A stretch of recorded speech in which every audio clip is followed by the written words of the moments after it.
My crush finally likes me, but I'm dying.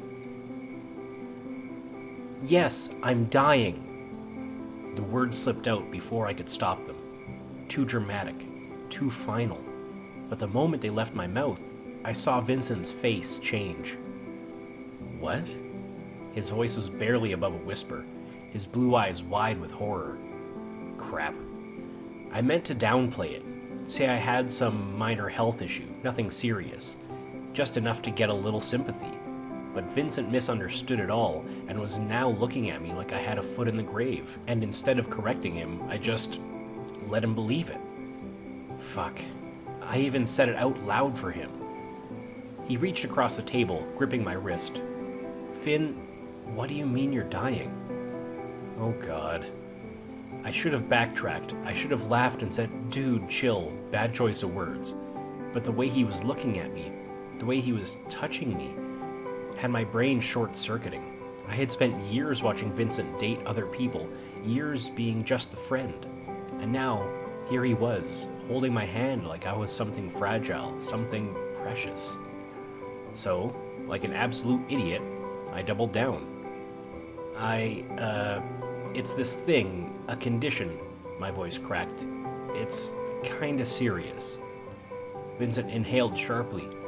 Oh my God, how long have you known? I swallowed. A while. His grip on my wrist tightened. And you didn't tell me? I didn't want you to worry, which was true, sort of, just not in the way he thought. Vincent looked like he wanted to say something else, but instead, he pulled me into a hug. Not a quick, casual hug. No, this was different. He clung to me, like he was afraid I'd disappear. His breath was warm against my neck. His heart beat fast. My own heart pounded. This was everything I had ever wanted. The closeness, the care, the way he held on to me like I was the most important thing in the world. And I was getting it. Because he thought I was dying. Guilt twisted in my stomach, gnawing at the edges of this perfect moment. I should tell him the truth. Right now. Just open my mouth and say, hey, funny thing, I'm actually fine. Total misunderstanding. But then Vincent whispered, I don't know what I'd do without you. And just like that, the truth got buried under another lie. Later that night, I messed up. Like, really messed up. I'm lying on my bed, staring at the ceiling, trying to figure out what kind of person does something like this. Who hears their best friend misunderstand a minor health issue and decides, yeah, let's just let him think I'm dying? Me, that's who. And the worst part? I let it happen because, for the first time in years, Vincent looked at me like I was special. Not like a brother, not like his eternally single best friend, but like someone who mattered to him in a way that was different. It's pathetic, I know, but after everything, after years of standing by his side, after swallowing every unspoken feeling, after suffering through moment after moment of heartbreak, I was too weak to tell the truth. Because the truth meant losing this, losing him, and I couldn't. 3 years ago. Vincent flopped onto my bed, stretching like he owned the place. So, I think I really like her. I kept my face neutral. Yeah? Yeah, he sighed, grinning like an idiot. She's just so cool, you know? Smart, funny, and when she talks, she does this cute little thing with her hands. I wanted to tell him that I did cute little things with my hands too, that I was funny, that I had been right here this whole time. Instead, I forced a smile and said, sounds great, man. Vincent turned his head toward me, all bright-eyed and excited. You'll love her. I didn't want to love her. I wanted him to love me. But I just nodded, same as always. About a year later. It was my birthday. A small, quiet thing, just a few close friends, some cake, and Vincent, who had his arms slung around my shoulders like it was the most natural thing in the world. You know, he said suddenly, I don't say this enough, but you're basically my brother. I almost choked on my drink. Oh, cool. No, I mean it, he went on, squeezing my shoulder. You've always been there for me, Finn. Like, no matter what. You're probably the most important person in my life. I should have been happy. That was a nice thing to say, right? But all I could hear was brother. Not boyfriend, not someone I could maybe fall in love with someday. Just brother. I took another sip of my drink, hoping it would wash down the ache in my chest. Yeah, man, you too. Vincent grinned and pulled me into a hug. One of those strong, effortless hugs that always left me feeling too much. I let him, pressing my face into his shoulder for a second too long, breathing him in like I'd never get the chance again. 3 months later.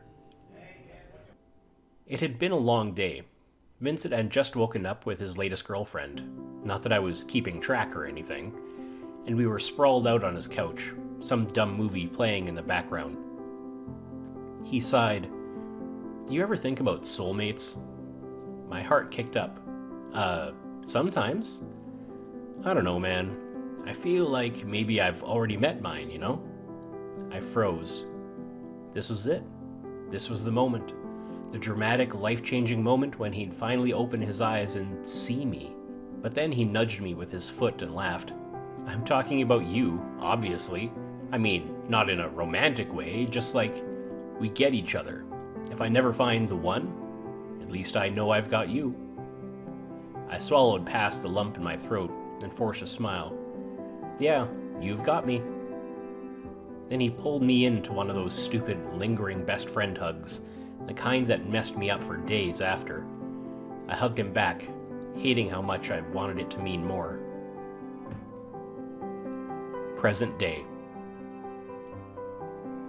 The memory fades, but the weight of it lingers. I roll onto my side, groaning into my pillow. I'm a disaster, a liar, a horrible, selfish person who let this whole thing spiral out of control. I have to tell the truth. But before I can talk myself out of it, my phone buzzes on my nightstand. Vincent's name flashes across the screen. My stomach twists. I take a breath, ignoring the guilt clawing at my throat, and answer. Hey, he says, his voice warm, gentle, too gentle. How are you feeling? I'm like the worst person alive, but all I say is, better now. A half hour later. Where are we going? I ask, yawning as Vincent shoves me into the passenger seat of his car. You'll see, he says, grinning as he throws a hoodie at my face. Put that on, it's gonna be cold. It's midnight. I should be sleeping.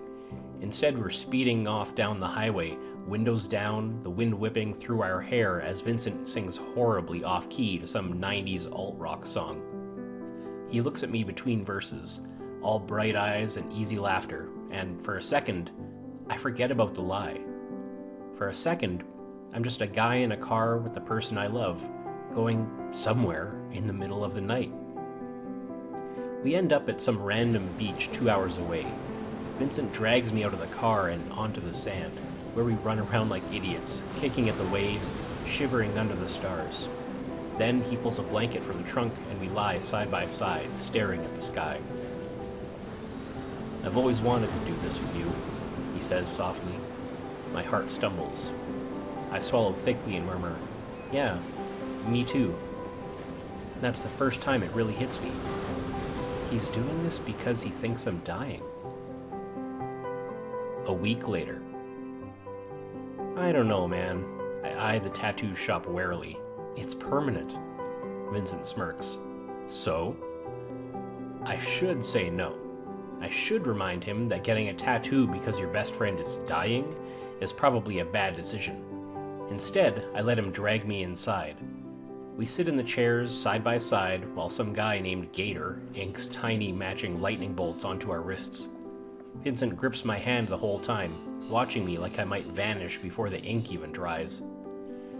When it's done, we look at our tattoos and smile, like this is some kind of unspoken promise.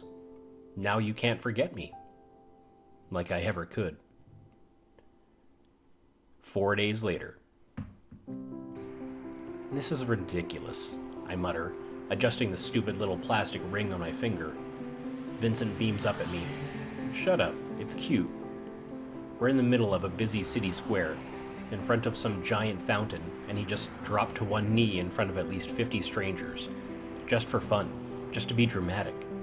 Because apparently, this is a bucket list thing for him. Fake proposing in public and seeing how many people cheer.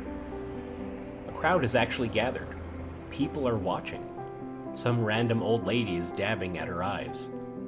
Vincent takes my hand, eyes twinkling.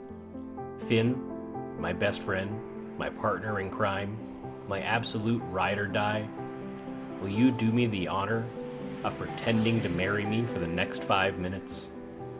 The crowd erupts into cheers. People start clapping. Someone throws flower petals. I shake my head, laughing so hard my ribs ache. You're insane. But you love me, he teases. I grin, slipping the cheap ring onto my finger. Yeah, I say, before I can stop myself. I do. 2 weeks later. The rain starts out of nowhere. 1 minute, we're walking back from a late-night dinner, laughing about something dumb, and the next, we're soaked. Run, I yell, but Vincent doesn't run. He grabs my hand and spins me, right there in the middle of the sidewalk, under the streetlights. Vin, what the hell? Dance with me, he says, like it's the most obvious thing in the world. So I do. We're terrible at it.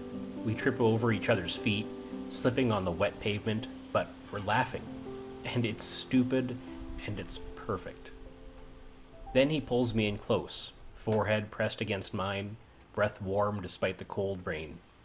And for one fragile second, I think, maybe this is real. Maybe he wants this. Maybe it's not just about me dying. But then he whispers, I'm so glad we get to have these moments before. And just like that, I remember. It's all a lie. 2 days later. We're on the rooftop of his apartment, wrapped in blankets, watching the sunrise. It's quiet, peaceful. Vincent shifts closer, his shoulder pressing into mine. Promise me something? He says. I look at him. What? He swallows. That you won't regret anything. There's something in his voice, something raw. I nod, even though my entire life is one giant regret. He exhales shakily, then he turns, really looks at me, and for a half second, I swear he's about to kiss me. But then his phone buzzes, shattering the moment. Just like that, reality crashes back in. He isn't really in love with me. He's just making memories. And I'm just a liar who doesn't know how to stop. 3 days later. It's a dream. A full-blown, no way this is actually my life kind of dream. The rooftop is glowing, fairy lights strung up across the railing, candles flickering along the edges, a soft breeze carrying the smell of Vincent's ridiculous cologne. The one I told him was my favorite months ago. There's even a freaking blanket fort, an actual fully constructed fort made out of sheets and pillows and Vincent's 2 big sweatshirts. And the city sprawls below us, endless and alive. It's perfect. Too perfect. I sit on one of the blankets, trying not to lose my mind as Vincent hands me a cup of hot chocolate. His hands are shaking. That's new. Vincent doesn't shake. Vincent is steady and sure and never nervous. But right now, he's bouncing his knee, fidgeting with his sleeve, eyes darting to me and then away, like he's trying to work up the courage to, oh God. I know this feeling. I've lived it in my head 1,000 times over. He's about to say something. Something big. And suddenly, I feel like I might throw up. He exhales sharply. Okay, I need to say this before I chicken out. The world slows. I stop breathing. Vincent turns to me, blue eyes burning, and then, I've loved you for so long. The words hit like a punch to the chest. My heart stops. No, No way. He keeps going, words rushing out like he's been holding them back for years. I didn't realize it, you know? Or maybe I did, and I was just scared. Or maybe I thought we had time. His voice cracks. He swallows it hard. But we don't.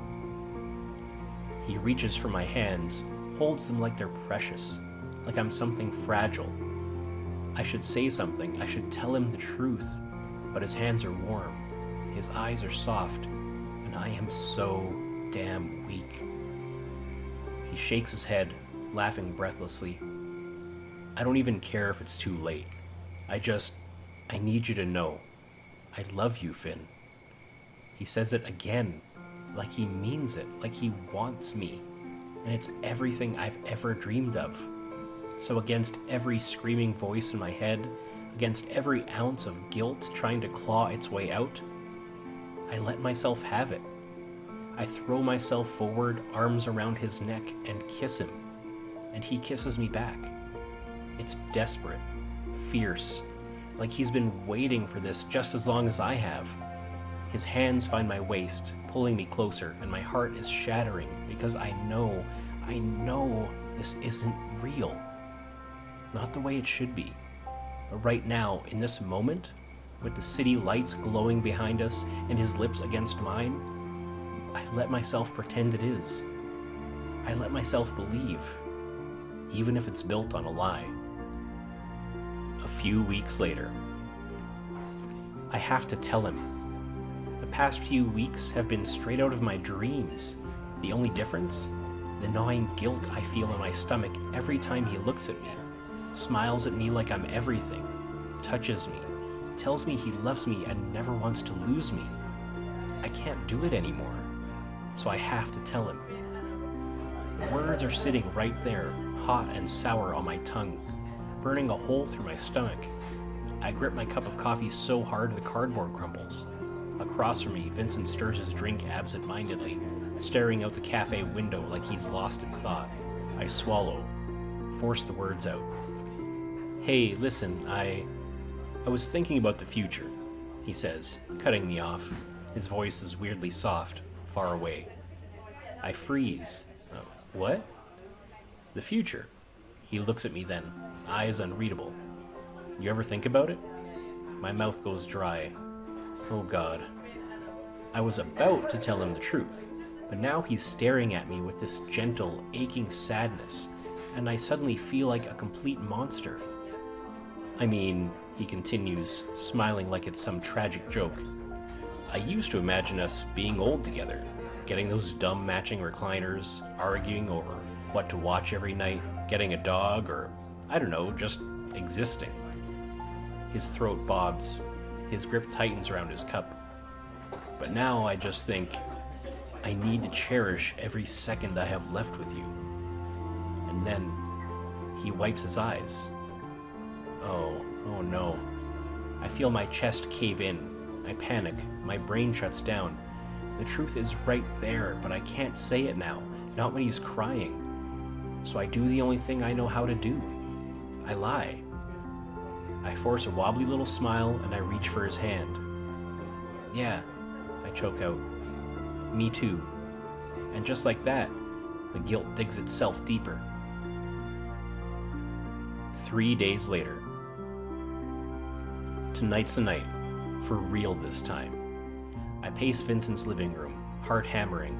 He's in the kitchen making tea or something, completely unaware that I'm about to ruin everything. It has to happen. It's gone way too far. The guilt is killing me. He walks in, holding out 2 mugs, his stupidly soft hoodie sleeves covering his hands. Okay, so don't freak out. I need to talk to you, I blurt out, my voice cracking. He stops, blinks. Okay, but first, no, Vin, I really need to... He pulls out a freaking scrapbook. My brain short circuits. I made this for you, he says, flipping it open. Well, for us, you know, to remember everything. The first page is a picture of us at the beach, bundled in blankets and grinning like idiots. Then the next, our matching tattoos. Then another, the fake proposal. Then the rooftop. and a million other moments perfectly captured. My stomach drops. It's our story.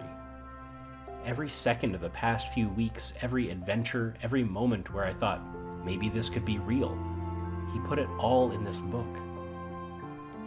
Vin, my voice cracks. I feel physically ill. I know it's cheesy, he says, flipping through the pages, smiling all soft. But if this is all we get, I want to make sure we remember it, you know? And just like that, I fold. I can't do it. Not now, not when he's looking at me like that.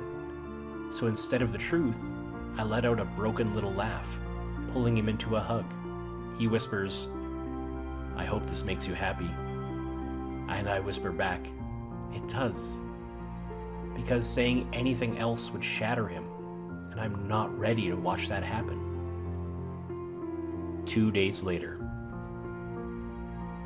I should have known something was up when my phone started blowing up the second I woke up. Missed calls, texts, a notification from GoFundMe. I sit up, blinking at the screen, and then, help Finn live his best life. Join the fight against CAD.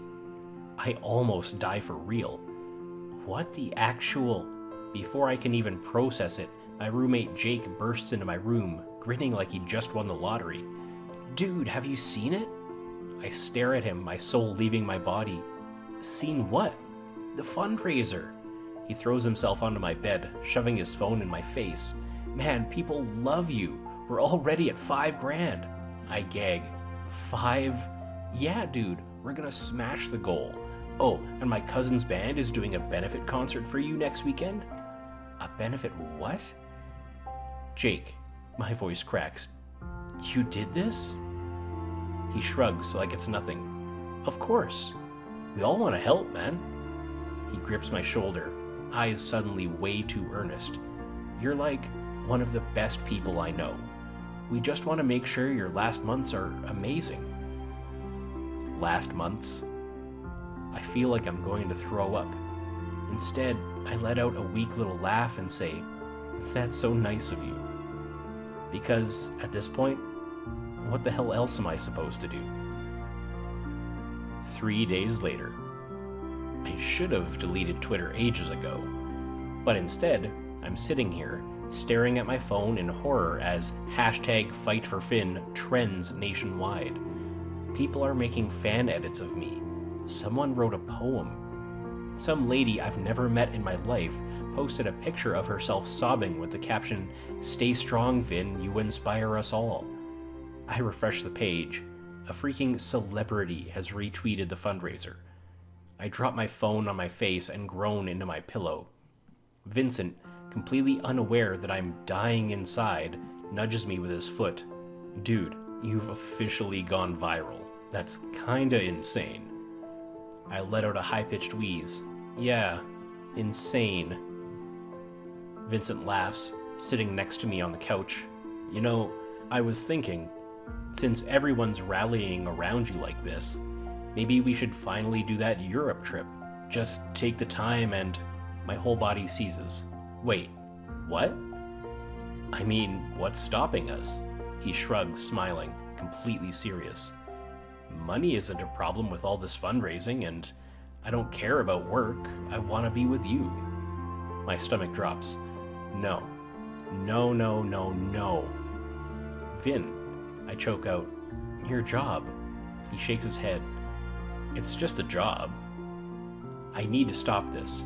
But Vincent looks so happy, so determined, and once again, I cave. The next day.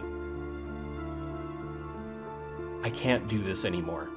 I sit in my car, gripping the steering wheel like it's the only thing holding me together.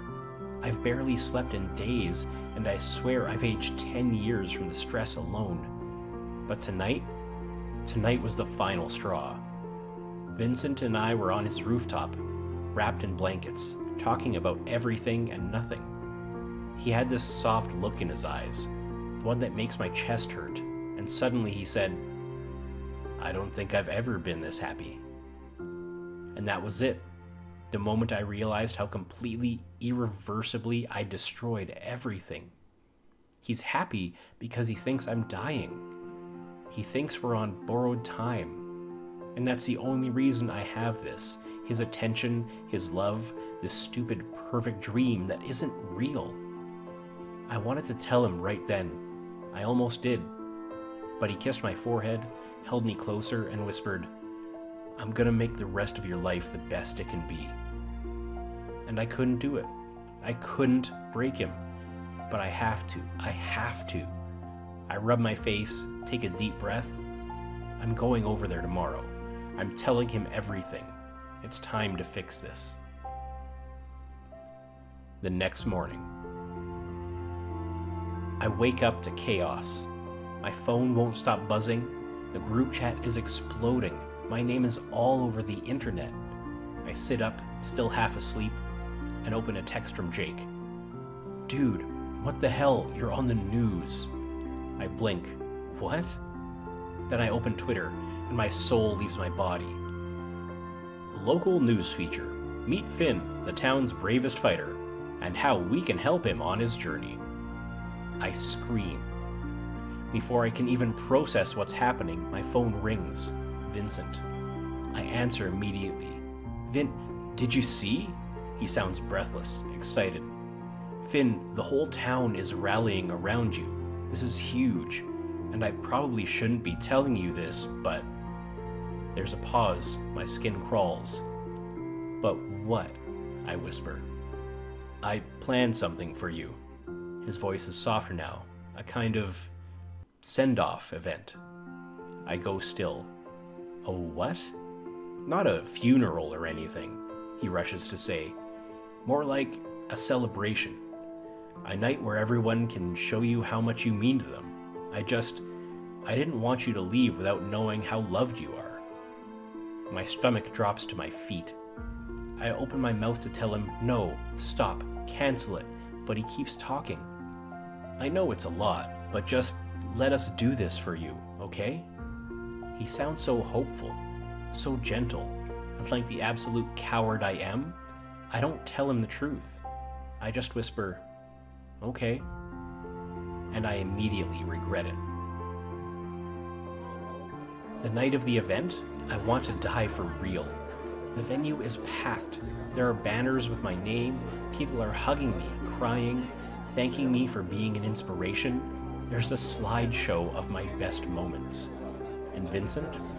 Vincent is at the front, microphone in hand, looking devastatingly beautiful in a suit, eyes already shining with emotion. "This person," he says, voice shaking, "has changed my life." My pulse races. "I used to be afraid of time," he continues, smiling through the tears, afraid of wasting it. "But then Finn showed me what it means to live." My throat closes. I need to stop this, now. Then the doors open. A hush falls over the crowd. I turn, heart hammering, and see a doctor walking towards me. A doctor. "Finn," she says warmly, "I'm Dr. Ramirez. I work with CAD specialists, and I was contacted about your case through the fundraiser. I'd love to discuss your treatment options." The room erupts into applause. I feel my entire world tilt. Everyone is cheering, clapping. Vincent is gripping my hand, beaming.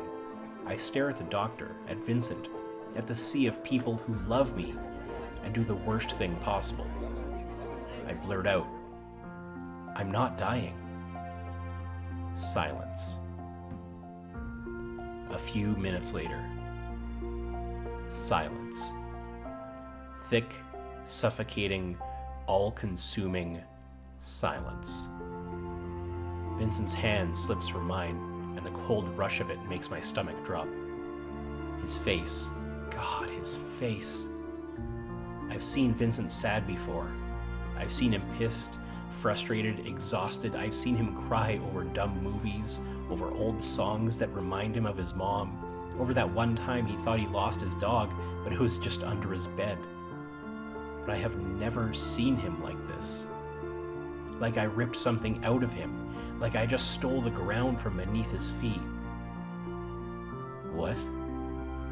His voice is barely a whisper, but it shreds through me. I swallow, but my throat is dry, clogged, useless. My mouth won't work. My body won't move. I lied. I finally get out. My voice cracks. I'm not sick. I never was. Murmurs ripple through the crowd. The doctor looks stunned, pulling back slightly. Someone in the audience gasps. A few people whisper, Jesus Christ. I don't dare look at anyone else. I only look at Vincent. His lips part, his brow furrows, like he's still trying to process what I just said. Like some part of him still wants to believe in me. Like he's begging me, please tell me this isn't real.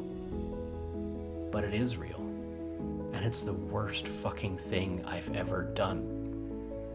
Then softly he asks, was any of it real? The question guts me. I open my mouth, close it, shake my head. No, not like this. I mean, yes, it was real. I swear it was real. Just not the sick part. Not the part that made you love me. Fuck. But I don't get the words out. I can't. Vincent looks at me for a second longer. 1, 2, 3 heartbeats of pure, unbearable pain, and then he turns around and walks away. And I don't stop him. I just stand there, drowning in the wreckage of my own disaster. Because what the hell am I supposed to do? Chase after him? Beg for forgiveness? I feel sick. I should feel sick. I don't deserve to be standing here. I don't deserve their pity, their shock, their heartbreak. I deserve the worst of whatever happens next. Because this isn't just a mistake. This is who I am now. A liar, a fraud, the asshole who made the entire world believe I was dying just to get the boy of my dreams to love me. And now I don't have him. I don't have anything. A few days later.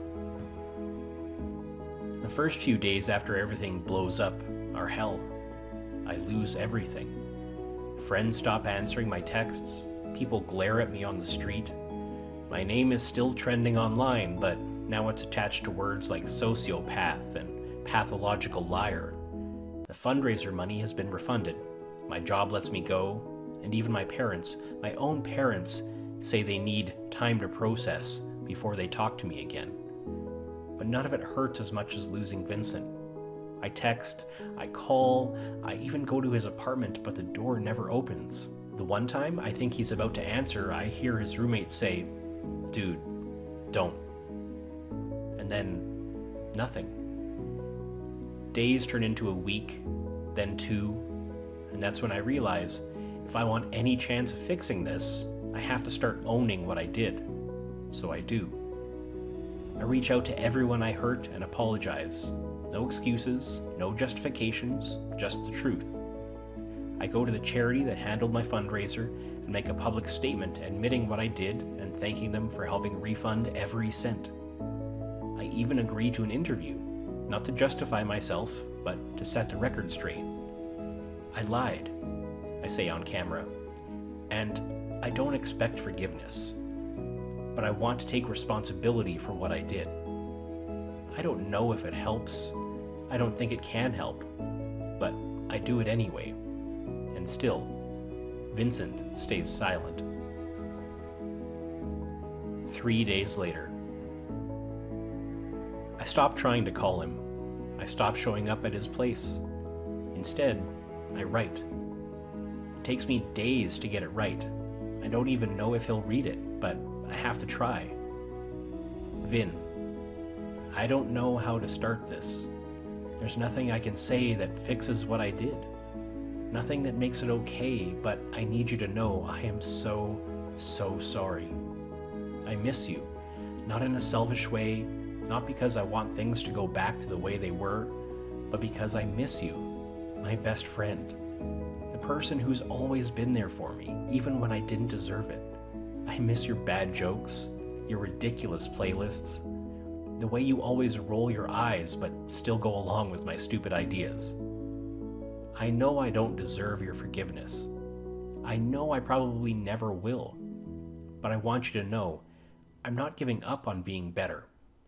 Even if you never speak to me again, I promise I'll spend the rest of my life making sure I never become that person again. You don't have to forgive me. You don't even have to respond. Just take care of yourself, okay? You deserve that. Finn. I slipped the letter under his door, and then I wait. A week later. A week after I dropped the letter, I get a text from Vincent. Just 3 words. I read it. It's not much, but it's something.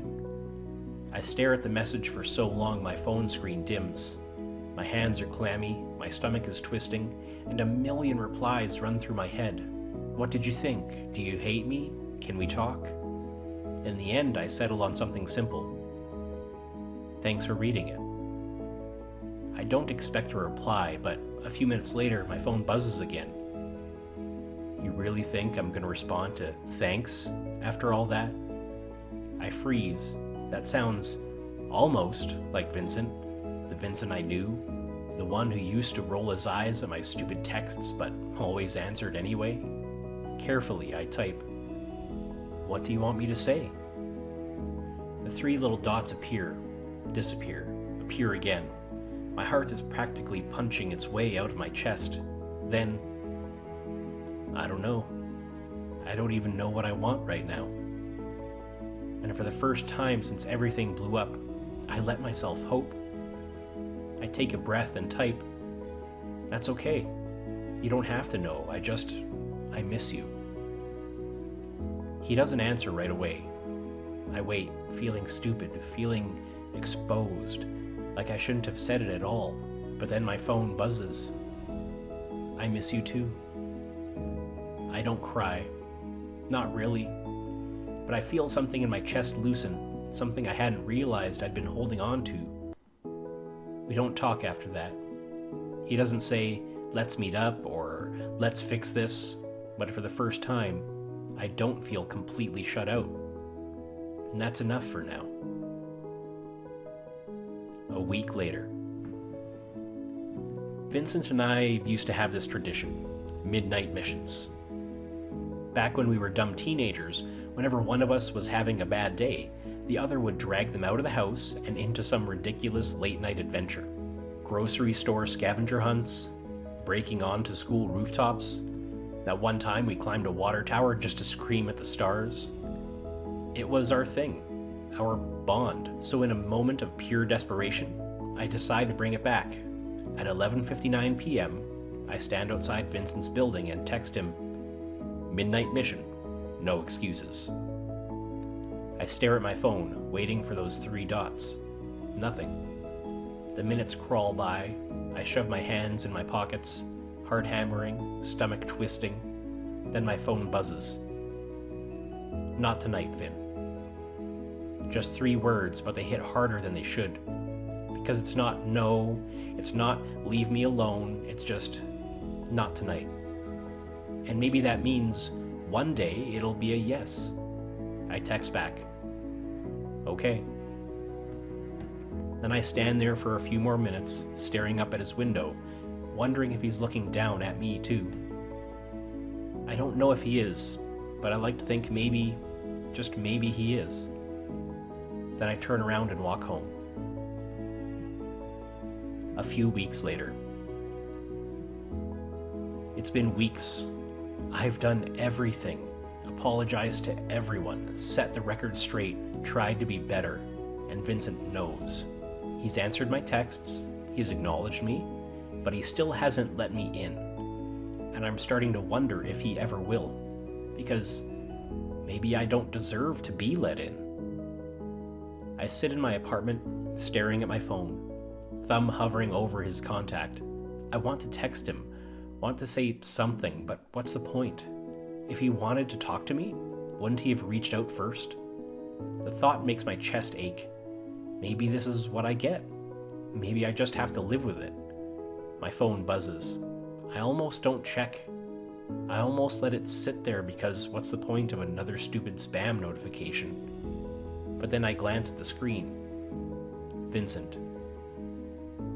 Hey, you free?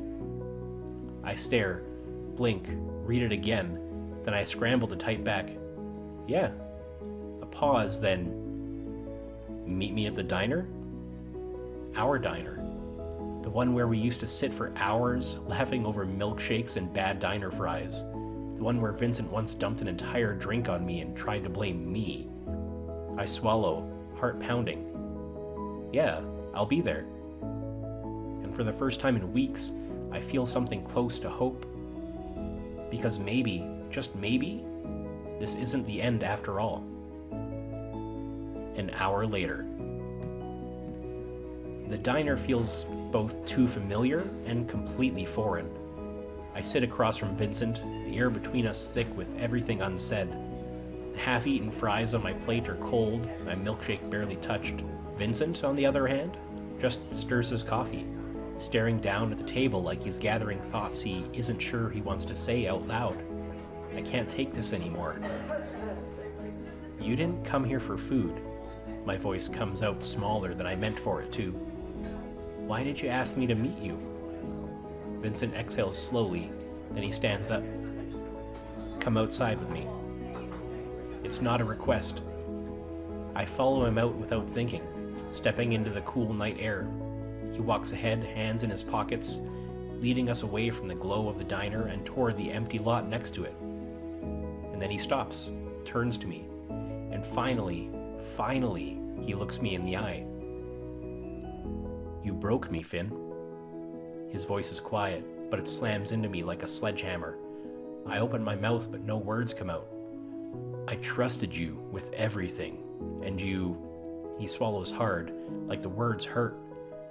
I believed you were dying. He cuts himself off, running a hand through his hair. Do you even realize what you did to me? I know, my voice cracks. I know, Vincent, and I hate myself for it. I step closer, my chest aching like something is physically ripping apart inside of me. I don't have an excuse. There isn't an excuse. I was selfish and scared, and I've been in love with you for so damn long. And when you finally... I break off, pressing a hand over my face because fuck, this hurts. When you finally looked at me the way I always wanted you to, I couldn't let go, even when I knew it was wrong.